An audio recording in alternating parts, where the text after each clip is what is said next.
Come ha fatto MrBeast a diventare milionario a 25 anni su YouTube e costruire un'azienda multimilionaria dietro? Beh, probabilmente molti pensano che sia grazie alle sue visualizzazioni, ma in realtà è perché ha capito una cosa che molti creator non comprendono. E all'interno di questa analisi vi spiegherò cosa è che ha capito lui che potreste potenzialmente replicare voi. Il mio nome è Davide Rocco Fazzolari. Sono il proprietario di Questo Lo Sai e ho passato gli ultimi 2 anni analizzando e comprendendo come realizzare un bel video su YouTube e andare virale. E quello che vi spiegherò all'interno di questa analisi altro non è che lo stesso segreto che ha compreso MrBeast. Prima di parlare di chi è Jimmy Donaldson, in arte MrBeast, e di comprendere cosa lui ha compreso prima di chiunque altro, bisogna capire cos'è YouTube. Perché bisogna comprendere cos'è YouTube? Perché se tu vuoi fare un bel video e pubblicarlo su YouTube, devi capire dove lo stai pubblicando. YouTube è un'azienda e come tale deve guadagnare. Quindi, se adesso pensiamo un attimo, come guadagna YouTube, noi possiamo iniziare a comprendere come effettivamente fare un video che YouTube spinge. YouTube è una piattaforma che permette a chiunque di pubblicare dei propri contenuti all'interno del proprio canale. E YouTube guadagna da questi contenuti tramite delle pubblicità. Probabilmente all'interno di un video di chiunque avrete visto che ci sono degli spot pubblicitari all'inizio e durante il video. E quegli spot sono delle aziende che pagano YouTube per inserire delle pubblicità all'interno dei video dei creator. YouTube guadagna da queste pubblicità e al creator ne viene riconosciuta una piccola parte. Quindi quello che possiamo comprendere è che YouTube vuole che le persone rimangano incollate al video per guardare quelle pubblicità che vengono pagate direttamente a YouTube. Questa è una delle tante cose che MrBeast ha capito prima di chiunque altro. Jimmy Donaldson, in arte MrBeast, ha iniziato il suo primo canale con il nickname di MrBeast 6000 nel 2012, a 13 anni, e per anni ha iniziato a pubblicare video passando da un format all'altro cercando disperatamente di capire quale fosse il video migliore e quale fosse la sua passione perché YouTube la monetizzasse, ma soprattutto perché YouTube lo spingesse. In 5 anni, dal 2012 al 2017, ha ottenuto un discreto successo, ottenendo 30.000 iscritti. Probabilmente molti penseranno che già questo possa essere un successone, ma Jimmy, invece di focalizzarsi su quello che erano i suoi numeri attuali, ha iniziato a cambiare le domande. Quindi ha iniziato a pensare non più come posso fare un bel video, bensì ha iniziato a pensare cosa vuole YouTube. Come detto prima, YouTube è un'azienda e vuole che le persone guardino i propri video perché così ci guadagna tramite la pubblicità. Jimmy questo l'ha capito prima di chiunque altro e analizzando tutti i suoi video ha iniziato a comprendere quali fossero le cose che le persone guardano e quali sono le cose che YouTube spinge di più. Le prime 2 metriche che Jimmy ha capito che doveva tenere in considerazione per fare un bel video e perché quest'ultimo diventasse virale sono la retention, ovvero la capacità di mantenere incollato allo schermo lo spettatore, e il click-through rate, ovvero la capacità di cliccare il video quando appare nella home page. Quando Jimmy ha capito questa cosa qui, ha iniziato a sperimentare su diversi canali, su diversi metodi, e il primo video virale che ha realizzato è un video con un'idea tanto folle quanto intelligente. Conto da 0 a 100.000.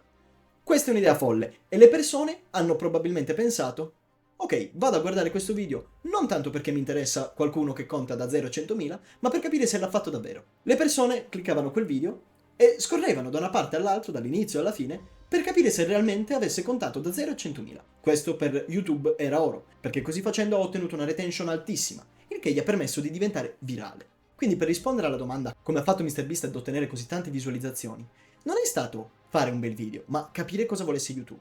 Dopodiché c'è da comprendere anche quali sono altre azioni che ha compreso MrBeast che gli hanno permesso di raggiungere il successo mediatico che ha raggiunto oggi. Oltre a aver compreso l'algoritmo, quindi dove andava a pubblicare i suoi video su YouTube, ha cercato di diversificare, ma soprattutto ha reinvestito.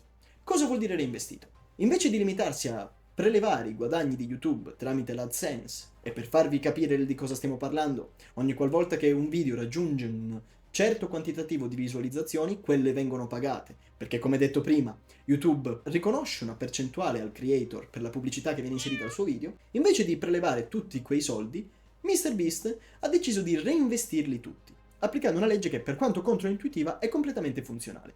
Guadagnando 100, reinvestiva 100 per guadagnare 200 e così via. Anche se non si parla di centinaia di euro, ma centinaia di migliaia di euro, il concetto alla base è lo stesso. È partito con dei regali blandi, fino ad arrivare a regalare macchine, a regalare migliaia di euro solo per effettivamente fare un video. E se ci pensate, un'idea così tanto folle ha permesso a Jimmy, ovvero a MrBeast, di diventare il successo mediatico che è diventato oggi. Però adesso abbiamo capito come effettivamente MrBeast abbia ottenuto così tante visualizzazioni e come abbia in un certo qual modo hackerato YouTube per ottenere così tante visualizzazioni.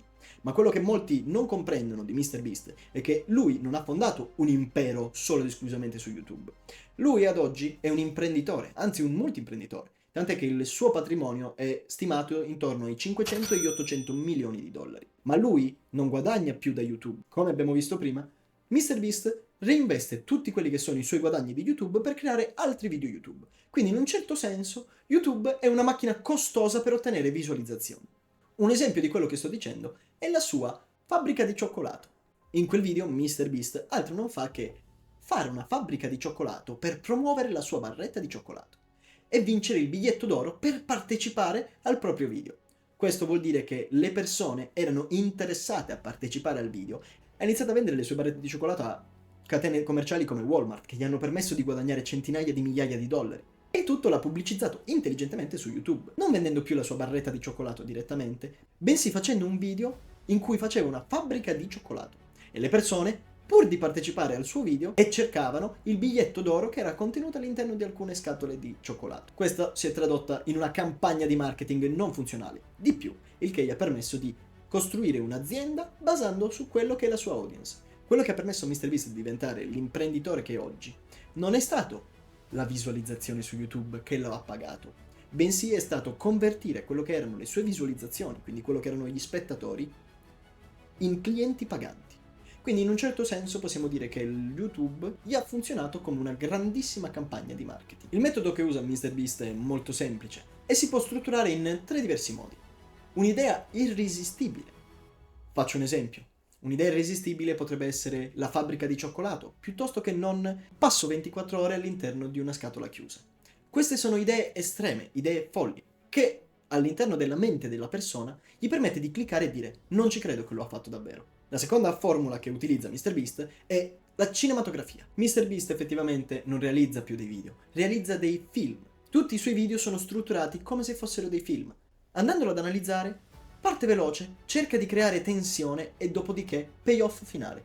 E come detto prima, la terza formula è quella del reinvestire tutto. Guadagno 1000, reinvesto 1000 per guadagnare 1100 e così via. Quindi quello che si comprende da tutto questo discorso è che MrBeast altro non ha capito che YouTube, essendo un'azienda, premia il creator, premia colui che pubblica un video che gli permette di mantenere una retention alta. Per chiunque voglia adesso andare a realizzare un proprio canale YouTube, per chiunque voglia andare a pubblicare i propri video su YouTube, quello che deve cercare di comprendere, a differenza di quello che molti dicono su internet, non è fai un video che ti piace, rimani su quella nicchia e cresci, bensì è fai un video, cerca di capire, analizzando quello che sono le tue metriche, dove migliorarti, perché YouTube vuole che le persone rimangano all'interno della sua piattaforma.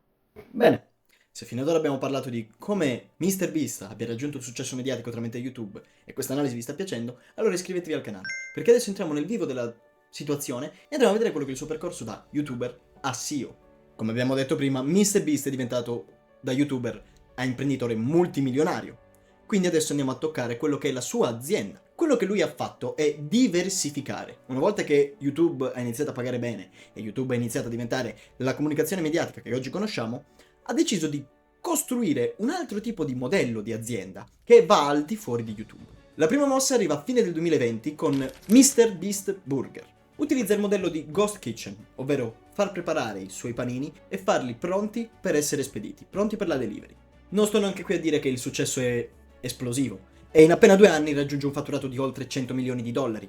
Quindi questo poi dimostra che il suo pubblico è disposto a spendere al di là dei video di YouTube. Nel 2022 lancia poi Feastables, che sarebbe la sua barretta di cioccolato che abbiamo analizzato prima. Non ripeterò la stessa storia, ma anche quella altrettanto gli ha portato un fatturato assurdo. E stando a dati del 2024, gli hanno permesso di raggiungere un fatturato di 250 milioni di dollari. E poi, altra mossa geniale, c'è MrBeast Philanthropy. All'interno di un altro canale va a fare filantropia, va a fare beneficenza e va a aiutare le persone, il che gli permette di aumentare la sua notorietà e migliorare quello che è la sua credibilità di immagine. Dopodiché ha acquisito Step, che sarebbe un'app per finanziari e conti bancari per teenager, segnando quindi anche l'ingresso all'interno del mondo della fintech. Però c'è da dire una cosa, che tutti questi business, per quanto siano redditizi, hanno dei pro e dei contro. E all'interno di un'analisi corretta non possiamo solo vedere quello che è il lato positivo. Adesso entriamo all'interno del lato negativo. La prima grande crepa è nel MrBeast Burger, perché tramite il Ghost Kitchen non aveva il controllo effettivo della qualità del prodotto. E questo, nel 2023, lo ha portato a un fallimento clamoroso. La situazione degenera e, sempre nel 2023, MrBeast e il suo partner Virtual Dining Concept entrano in causa per 100 milioni di dollari. E questa battaglia legale, che peraltro è ancora in corso, dimostra quanto sia pericoloso lasciare il proprio nome in mano di qualcun altro. Un'altra ombra riguarda l'aspetto lavorativo. In passato diversi ex dipendenti e collaboratori hanno descritto un ambiente di lavoro tossico, con aspettative irrealistiche e pressione costante, e questo gli ha rovinato la sua immagine. E sebbene il suo team attuale sia più leale, quelle accuse gli hanno macchiato la sua immagine in maniera indelebile.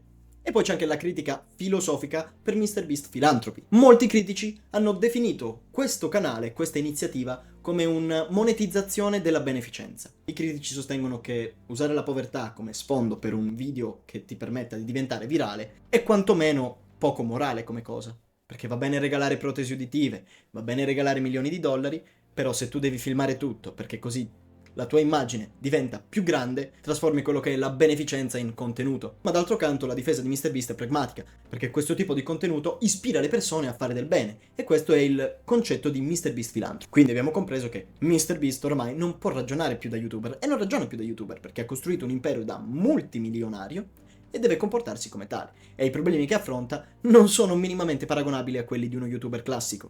Ma da tutto questo il quadro generale fa comprendere che MrBeast non solo sia riuscito ad ottenere il successo e diventare multimilionario, ma che abbia effettivamente trasformato quello che era un video su YouTube in un lavoro. Ha costruito un impero tramite quello che era la sua visualizzazione, tramite quello che era la sua percezione delle persone di lui.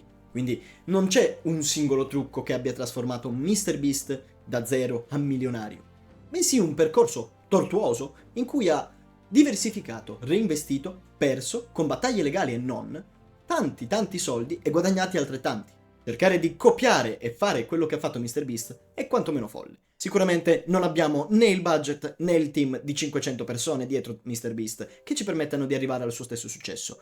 Tuttavia però possiamo usare i suoi principi per realizzare qualcosa che possa essere quantomeno simile e funzionale. La prima cosa da comprendere è che non bisogna basarsi sull'arte, ma sull'analisi dei dati. In maniera analitica bisogna comprendere cosa vuole lo spettatore, cosa vuole YouTube e come devo andare a migliorare la mia situazione attuale, senza pensare solo all'arte. Come anche detto prima, il reinvestimento è un superpotere in questo senso. Ovviamente non bisogna reinvestire il 100%, però bisogna destinare una minima parte, che sia un 30 o un 50%, da reinvestire in attrezzature piuttosto che non in un video editor, in modo tale che questo possa aumentare la qualità e di conseguenza aumentare la credibilità e la facoltà di spesa del proprio pubblico affinché si possa guadagnare di più. Quindi il reinvestimento serve per elevare la qualità. Altra cosa importante da fare, anche se può sembrare prematura come cosa, bisogna pensare di staccarsi da YouTube, perché oltre alla piattaforma, che non è tua, devi pensare a come creare community. Quello che ha permesso a MrBeast, come detto prima, di diventare il successo mediatico e l'imprenditore che è oggi, non è stato YouTube che grazie alle sue visualizzazioni gli hanno pagato. Chiariamo una cosa, YouTube non dipende da te, però tu dipendi da YouTube. Quindi bisogna trovare il modo fin da subito di riuscire a staccarsi da YouTube, e non più per ottenere visualizzazioni, ma per creare community, per creare unità tra il pubblico. E la lezione forse più importante è che il contenuto è marketing e non il prodotto. Come abbiamo visto prima, MrBeast usa YouTube come campagna di marketing costosissima, e il suo scopo finale non è quello di produrre un bel video, ma è quello di utilizzare quel video per guadagnare altrove. Quindi diversificare utilizzando YouTube come campagna di marketing. Questa è la lezione più potente, perché invece di chiedersi come faccio a fare più soldi con i miei contenuti, bisogna pensare a quale business posso promuovere con i miei contenuti. Il concetto è leggermente diverso, ma se anche si è solo all'inizio e non si ha una catena di distribuzione come quella di MrBeast, i propri contenuti possono essere utilizzati intelligentemente per promuovere un ebook piuttosto che un servizio digitale o un prodotto fisico. Quindi alla fine abbiamo capito che MrBeast non ha avuto il successo perché ha regalato milioni di dollari nei suoi video, bensì ha avuto successo perché ha capito le regole del gioco prima di chiunque altro. Siamo partiti da come diventare ricchi su YouTube, comprendendo cos'è YouTube stesso, e abbiamo analizzato l'impero mediatico di MrBeast, comprendendo che non si basa solo ed esclusivamente sulle milioni, miliardi di visualizzazioni che ottiene su YouTube, bensì costruendo un impero dietro a queste miliardi di visualizzazioni, con un reinvestimento totale e un'aggressiva diversificazione strategica. E la sua storia ci insegna che il successo nel mondo digitale non è come vincere la lotteria, bensì è ingegneria. Ma adesso la domanda la pongo a voi. MrBeast è un genio del marketing? O lo possiamo considerare il sottoprodotto di un algoritmo che ha deciso di spingerlo? Scrivete la vostra opinione sotto nei commenti. E se questa analisi vi è piaciuta e volete vedere altri modelli di business che vengono smontati e analizzati passo dopo passo allo stesso modo, iscrivetevi al canale per non perdervi i prossimi video. Grazie per avermi seguito fino a qui e alla prossima!